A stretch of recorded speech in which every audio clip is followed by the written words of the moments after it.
Best lessons are learned through bitter experiences. सबसे अच्छे सबक कड़वे अनुभवों से सीखे जाते हैं. Best lessons are learned through bitter experiences. So this is a topic. It consists of couple of important words: best lessons and bitter experiences. So what does this topic mean? Here I have paraphrased this topic and I have written here for your better understanding that unpleasant, difficult and challenging times teach us some valuable lessons in life. These lessons cannot be learned unless we experience hardships and crises. We cannot have a real measure of life while staying in our comfort zones. Our understanding of life and society will remain superficial if we don't transcend our cozy comforts. We can't learn or evolve and can't breach the artificial thresholds that have been imposed upon us. If bitter experiences occur, as they sometimes would, then instead of cribbing about them, and instead of focusing our entire attention in cursing fate and destiny, we should embrace them with a sense of positivity.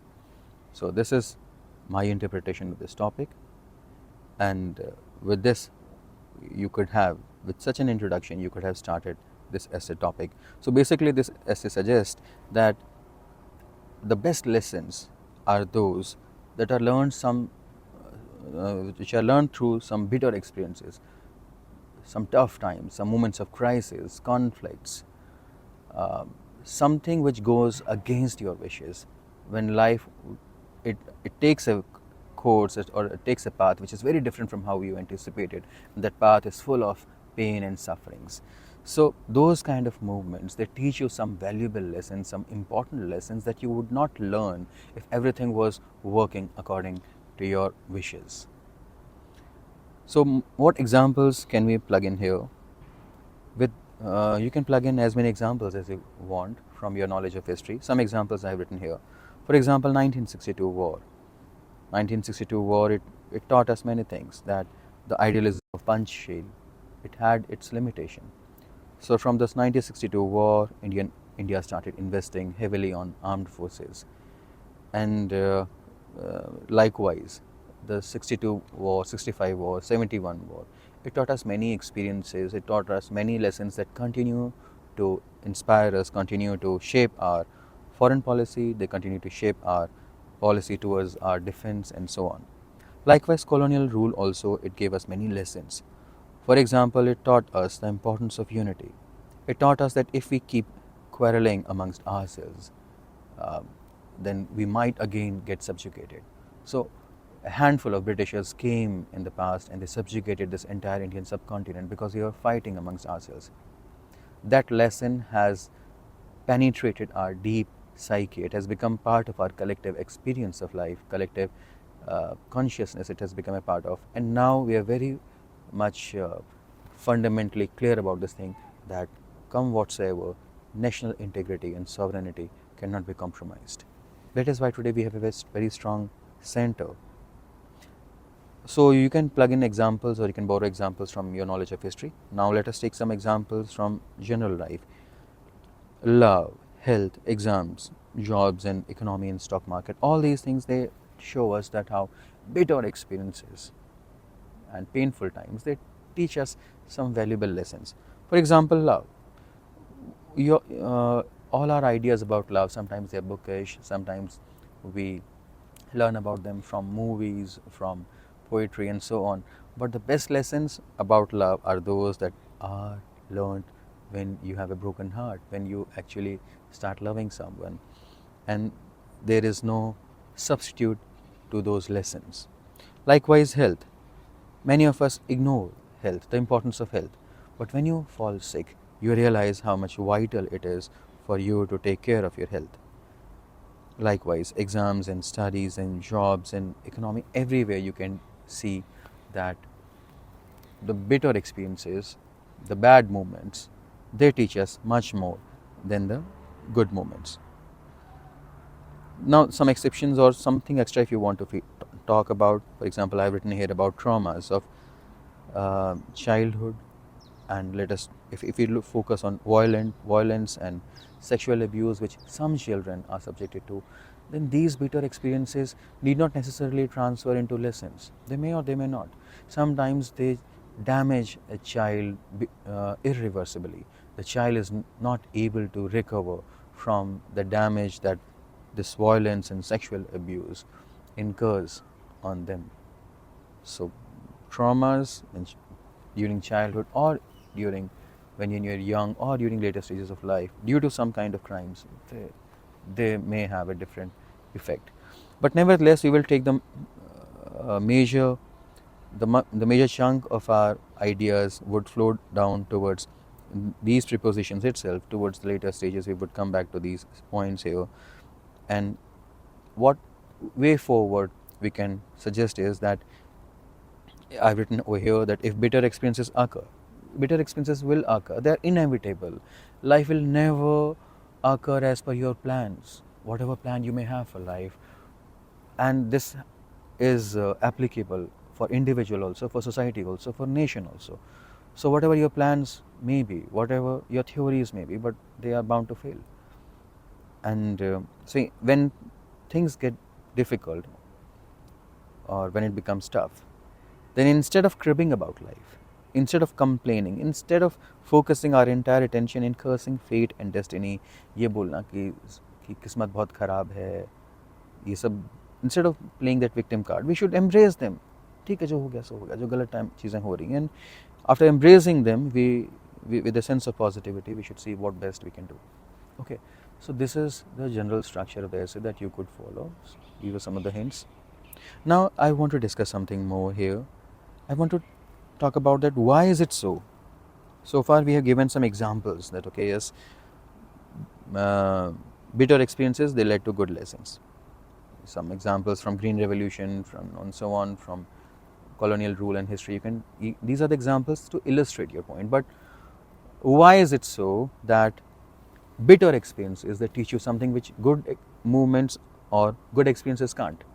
What is the difference between bitter experience and good experience? Why is there this difference?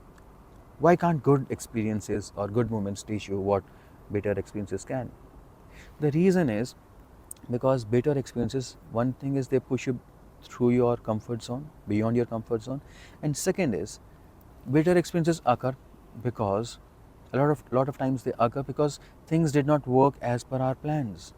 It means that our theories of life, our assumptions of life, our attitude towards the world, something went fundamentally wrong in them, and because of them we are then forced to change. So if nothing wrong takes place in your life, if you do not face anything tragic or tormentors, if everything is working as per your will, as per your desires in your life or the nation's life, then you would stay fixated to your current ideas, and then there will be stagnation. So how would growth be there? For growth, for new ideas to emerge, for you to evolve, and for you to become a better version of yourself, it is important that you change, and that change is caused by something which goes wrong. Because if something goes wrong, then you would think, what wrong did I do? Where did I go wrong? What was the assumption about life or about this world where I was mistaken? Then you would be forced to think about your mistakes, and you would be forced to break those molds in which you have restricted yourself. So for you to change, for you to be a better person, it is important that someone shakes your core fundamental beliefs about life and about philosophy, about world and so on. And who would shake that? How would that jerk be there? Who would bring you out of that sleep? Who would pull you out of that slumber? Then there are some failures, there are some bad moments. Obviously, nobody wants those bad moments. Nobody is anticipating those bad moments. We all want good things to happen. We all want good experiences, and we are all trying to get the best experiences for ourselves. Nobody tries to get bad moments for themselves intentionally. But in spite of all our best intentions, let us be positive that when these bad moments occur, it means that they have something to teach us. It means that we should be looking into where we went wrong. So these are the kind of things that you could discuss.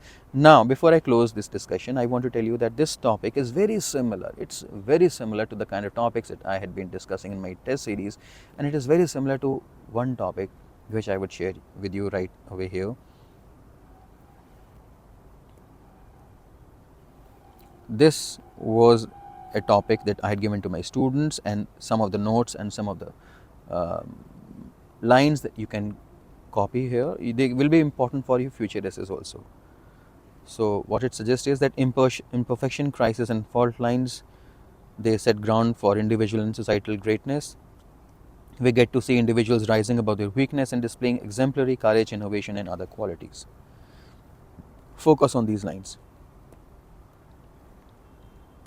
Turmoil. Okay, focus on these lines. Turmoil, it spreads. Okay, focus here. Turmoil, it spreads seeds of innovation, disperse ideas. To get butter from curd, you have to put the curd under intense and continuous turmoil. Okay, more examples. Medical sciences, when did they grow the best? When there was plague, when there were people were dying, and in our recent history also, COVID, it taught us how we can quickly come up with vaccines. Green Revolution, 1962 wars and famines periods. I've discussed these ideas quite a lot of times in my previous essays also, essay discussions also. You can have a look at them. Now look at this introduction that I had written for this particular essay. This was given. This is a part of a model answer, and I think it is very much relevant here on this topic also. Strong winds cause destruction, sometimes even catastrophe. Trees are uprooted and animals dispersed far away from their habitat. But what if there were no winds? What if Earth was a planet where air stood stagnant and still? Then what would have brought seeds of change? What would have brought showers of rain from distant oceans? What would have caused germination and spread of new life? What holds true for nature also holds true for human civilization as well. In the middle of adversity and challenges, man comes out of his comfort zones and creates something which changes the course of history. Groundbreaking discoveries in science and ushering of new art forms often take place when society is pushed to corner and creation becomes the need of survival. Focus here. Struggles, conflict, and crisis bring the best out of human beings. So this essay proceeds further. The rest of the model answer, it goes on the same path. So what I want to tell you here is that this essay that I had been giving to my students in test series for last many years, it was very similar to the topic that was given to you here, the kind of topic that we are discussing right now. If you also want to write like this, if you want to construct these kind of sentences, if you want to churn up these kind of ideas, and if you want to improve your essay writing, you can obviously contact me, you can get in touch with me. And if you have any queries, you can obviously write down in the comment sections or contact me at my contacts that are available, that I have provided here in the description box. Best lessons are learned through bitter experiences. So this was a brief explanation of this topic. I hope that this would be beneficial to you. And this is a theme that repeats quite often. UPSC has asked questions which are very similar to this topic in the past also. And that has, UPSC, it has a pattern. There are some themes that are recurrent, that they repeat quite often. You just have to analyze the papers, the last few papers, and you will observe that there is a pattern, and there are a few themes they repeat quite often. And once you have prepared for those themes, when you have prepared content for those kind of things, and also most importantly, once when you have mastered the art of writing, then you will definitely be in a better position to write and get the kind of score that can get you the kind of rank that you're deserving or which you want. Okay friends, so with this I would close down this discussion. Thank you all.